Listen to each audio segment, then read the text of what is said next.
विधानसभा चुनाव में टिकटों की घोषणा के बाद प्रत्याशियों के नामांकन का सिलसिला शुरू हो गया है। 21 अक्टूबर से 30 अक्टूबर तक नामांकन प्रक्रिया के पूर्ण होने में आज महज 5 दिन बचे हैं, जिसके चलते प्रत्याशियों में नामांकन दाखिल करना शुरू कर दिया गया है।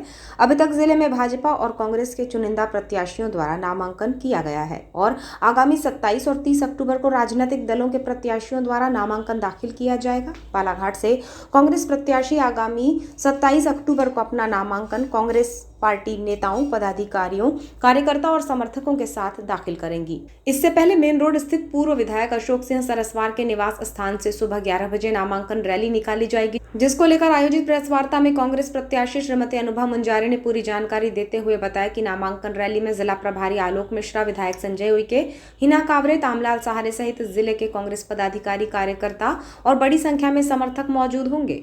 अपने नामांकन से पूर्व कांग्रेस नेत्री श्रीमती अनुभा मुंजारे ने सरकार और मंत्री गौरीशंकर बिसेन पर बड़ा हमला बोला।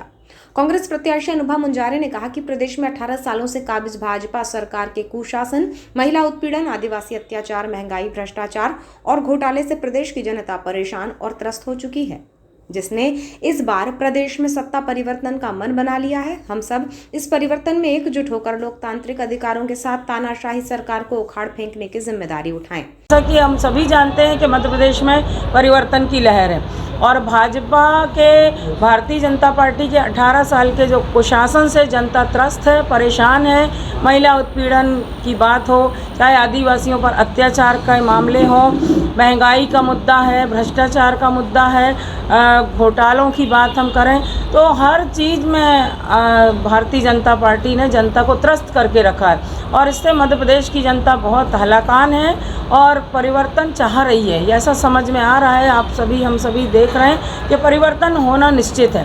तो इस परिवर्तन में हम सबको एकजुटता का परिचय देना पड़ेगा और लोकतांत्रिक अधिकारों का उपयोग करते हुए हमको इस तानाशाही सरकार का समापन करना हमारी जिम्मेदारी होगी और हम एकजुटता का परिचय देते हुए कांग्रेस पार्टी को आप सब। उन्होंने मंत्री गौरीशंकर बिसेन के मैं चुनाव नहीं लड़ूंगा तो कांग्रेस को ज्यादा नुकसान होगा के सवाल पर कहा कि मंत्री गौरीशंकर बिसेन के बयान और उनके बड़बोलेपन से उनकी पार्टी के नेतागण ही परेशान हैं। वे जो अनर्गल बयान और बातें करते हैं उसे आजकल लोग मजाक के रूप में लेते हैं।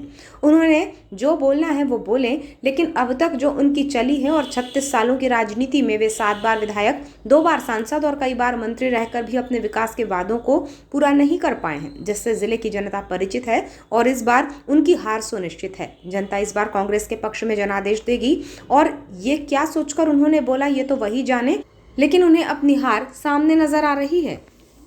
कि सम्मानी गौरीशंकर बिसेन जी और उनके बयान, उनका जो बड़बोलापन है उससे पूरे बालाघाट जिले की जनता नहीं बल्कि उनकी पार्टी के बड़े नेता जो हैं भारतीय जनता पार्टी के, वो तक परेशान है, क्योंकि वो इतने अनर्गल बातें करते हैं, इतने अनर्गल बयानबाजी करते हैं कि अब तो लोग उनकी बातों पे भरोसा ही नहीं करते, मजाक में लेते हैं उनकी बातों को। तो गौरीशंकर जी तो उनके मुंह में जो आना है वो आएगा, जो बोलना है वो बोलेंगे, लेकिन वो अच्छे तरह से जानते हैं कि इस बार उनकी भी अभी तक की जो भी वो चल रहे थे जिस तरीके से भी वो चलने वाली नहीं है, क्योंकि इस बार जनता ने परिवर्तन का मन बना लिया है। और गौरीशंकर बिसेन जी का जो 36 साल का कार्यकाल है, 7 बार विधायक, 2 बार सांसद, 3 से 4 बार वो कैबिनेट मंत्री रहे, लेकिन कोई उल्लेखनीय कार्य उनके नहीं है। विकास के कोई किसी वादे को वो पूरा नहीं कर पाए। इससे बालाघाट विधानसभा क्षेत्र की जनता पूरी तरह से परिचित हो चुकी है। तो इस बार भारतीय जनता पार्टी की हार सुनिश्चित है, मुझे विश्वास है, और जनता अपना जनादेश कांग्रेस के पक्ष में देगी।